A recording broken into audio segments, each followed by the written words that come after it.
If you've installed fans in your building and it still feels like an oven, this is probably why.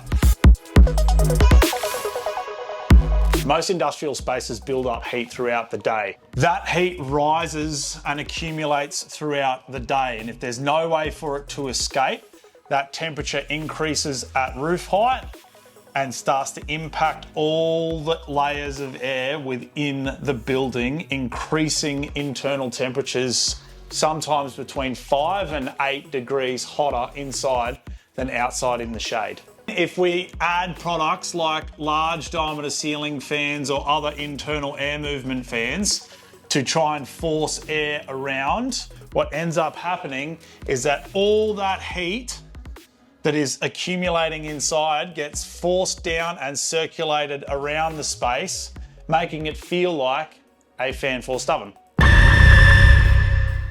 To address this, we need to relieve the pressure, putting active extraction in the roof, comes up and comes out of the building, so that internal temperatures are reduced. Cooling works when heat is removed first, then airflow is used to support people working at ground level.